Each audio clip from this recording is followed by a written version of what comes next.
গতকালকে ইফতারের পরে হঠাৎ করে মেয়ে বায়না শুরু করলো বাবার সাথে, বাবা ফুচকা খাবো, বাহিরে যাবো, বাহিরে যেয়ে ফুচকা খাবো। তো বলতেছে আম্মু চলো আমরা বাহিরে যেয়ে ফুচকা খাবো। আমি বলতেছিলাম না, আমি ইফতারের পরে আমার খুবই ক্লান্ত লাগতেছে, এখন আমি বাহিরে যেয়ে ফুচকা খেতে পারবো না। আর ওর বাবাও তখন মেয়েকে বুঝালো যে তোমার আম্মু যদি না যায় তাহলে আমি যাবো না, তোমার আম্মুকে যেতে বলো। তো মেয়ের জোরাজুরিতে তখন আমাকে যেতে বাধ্য হলাম, কি করবো, আর মেয়ে যেহেতু জোরাজুরি করতেছে। তো চলে আসলাম আমরা ফুচকা খেতে। এই ফুচকা খেতে আসার পর মেয়ের জন্য আর আমার জন্য ফুচকা নিলাম, কিন্তু আমার জামাই ফুচকা খাবে না, সে আবার এইসব বাজে খাবার পছন্দ করে না।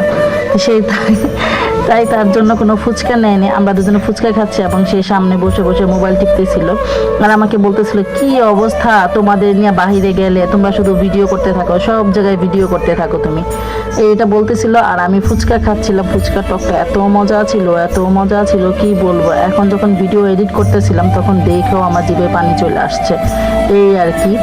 তো আমারগুলো তো খাচ্ছি, আর মেয়ে বলতেছে যে আমারটা আমি খাবো, তারটা সে খাবে।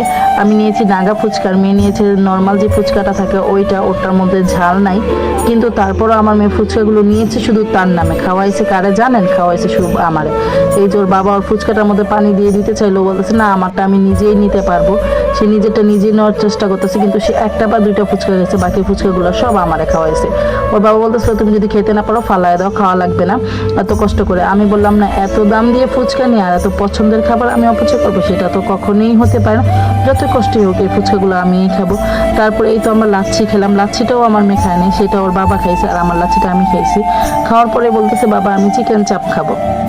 ওর বাবাও মেয়ের জন্য চিকেন চাপ নিয়ে নেবে। আমি বারবার না করলাম যে না তোমার মেয়ে চিকেন চাপ খাবে না, বলে ও তো ফুচকা খায় না, ফুচকা না খাইলে ও চিকেন চাপ খাবে না। তারপর ও চিকেন চাপ নিল, নেওয়ার পরে এটাও মেয়ে খায় না, এটাও আমার খাওয়াইছে, খাওয়ায় আমার ওভারডোজ বানাইছে। এমনিতেই মেয়ে, আমি চাই ডাইটিংটা চলতে, তারপরে খাইয়া খাইয়া এমন মোটা হয় বাচ্চার মারাই জানে। বাচ্চারা খাবার নিয়ে নিয়ে যখন নষ্ট করে, আর মারা খাইয়া খাইয়া কীভাবে মোটা হয়, আর এটা প্রতিটা বাচ্চার মাই জানে। বাচ্চারা খাবার নিয়ে নিয়ে নষ্ট করে, কিন্তু মা তো আর খাবারটা নষ্ট করতে পারে না, যত কষ্টই হোক খেয়ে দিয়ে নিজে গুলুমুলু হয়ে যায়। তো এই তো তারপরে মেয়ে আমার প্লেটের সামনে নিয়ে পোজ দিতেছিল, বলতেছিল সবাই ভাববে খাবারগুলো আমিই খেয়েছি, তুমি আমাকে একটু ভিডিও করে দাও। তো বললাম ঠিক আছে, সবাই তাহলে সেটাই ভাবুক যে খাবারগুলো তুমি খেয়েছো। তারপরেই তো আমি মটকা চা নিলাম। মটকা চা যত কিছুই খাই, চা তো আমাকে খেতেই হবে, সেটা না খেলে তো আর চলবেই না। আর মটকা চাটা তো খুবই মজা। আর আমার জামার সাথে যখনই আমি বাইরে যাই, সে সবসময়ই চেষ্টা করে আমার পছন্দের খাবারগুলো আমাকে খাওয়াতে। সেটা যদি তার অপছন্দের খাবার হয় সে হয়তো খায় না, কিন্তু আমাকে বসিয়ে রেখে ঠিকই খাওয়ায়। তো আমি একটু চা খাচ্ছিলাম এবং চাটা নিয়ে পোজ দিতে নিয়েছিলাম, ঠিক সেই সময় টিস্যুটা আমাদের সাথে উঠে দিতে চাইলো। তো আমার জামাই সহযোগিতা করলো টিস্যুটা যাতে থেকে যায়।